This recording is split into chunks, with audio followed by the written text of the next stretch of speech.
One of my favorite quotes in ultra running is, "Going for a run clears my head, but running 100 miles distills my soul."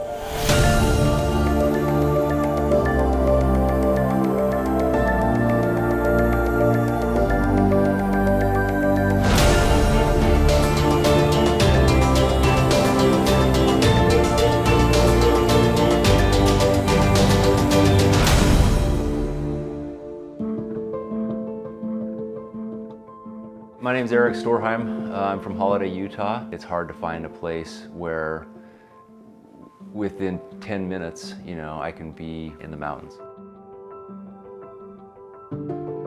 The question people always ask you, some tongue-in-cheek and some serious, is what are you running from?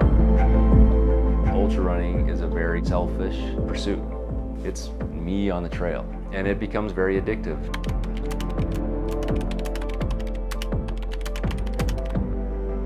One of my favorite quotes in ultra running is, "Going for a run clears my head, but running 100 miles distills my soul." It's so true, because you get to that point where it's like 2 a.m. and you haven't eaten anything because your stomach's a mess, and you just want to sleep, and you're just in this dark cave, pain cave, whatever you want to call it.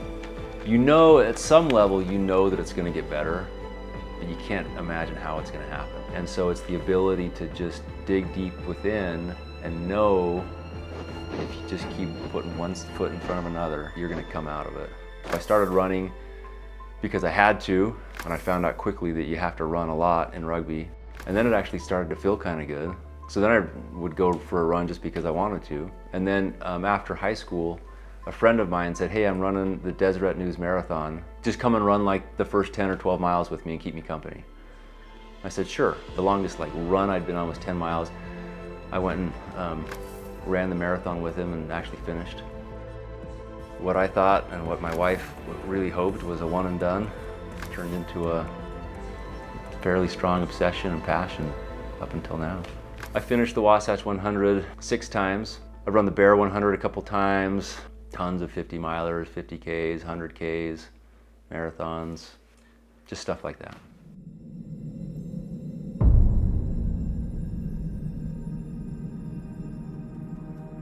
So this is actually the first time I've gone up Grandeur all the way in snow.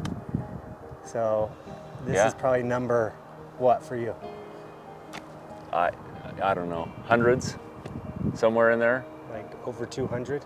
Yeah, probably, I don't know, 500, 600? Probably, I don't know. Okay. I think Dave that we passed, he would have it all detailed exactly. He knows exactly how many times he's gone up.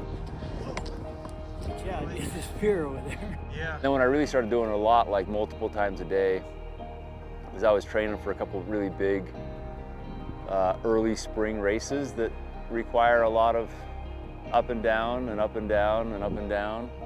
It's just like doing this kind of over and over and over again. You used to just never see anyone up here, especially in the winter. And now it's especially on a Saturday, I'll see a dozen people maybe.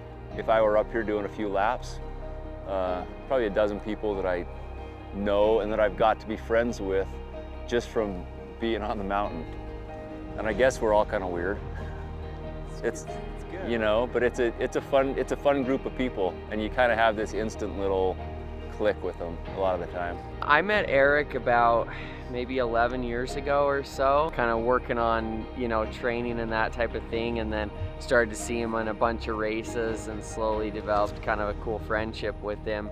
I've been coming up this peak probably for 7 or 8 years, almost daily. That kid is on Grandeur Peak every day, all the time.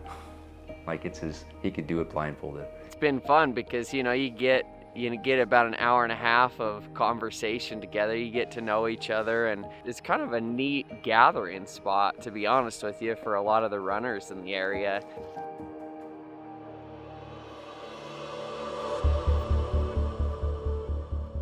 The view never gets old. Every time you come up here, this is the first time I've actually stopped and looked at Mount Olympus from right here, and it's pretty cool. It's always a little disgusting looking down at the smog and the inversion, which isn't horrible today, but still kind of gross looking. Running Up for Air was started by a good friend of mine, Jared Campbell, and he was training for a big event and thought, you know, I'm gonna do this. I want to do 10 laps, and it's always easier to do it when you have company. And this was, I think, in 2012 or 13. And so he invited a bunch of people, and then kind of turned it into a fundraiser to raise awareness for clean air in Utah. I think all of you have raised over $30,000, just the participants. Let's see, conditions. Trail is better than I've seen it. I think it's going to be amazing. The air is terrible. There's 3 events. There's a Friday night date night that goes from 7 until 1. And you're just running up and down Grandeur Peak. It's about 6 miles and 2,200 feet of climbing on that side. And then there's a 24-hour event that starts at 6 p.m. Friday night, and it'll go all night and all the next day. And then there's a 12-hour event that starts at 6 a.m.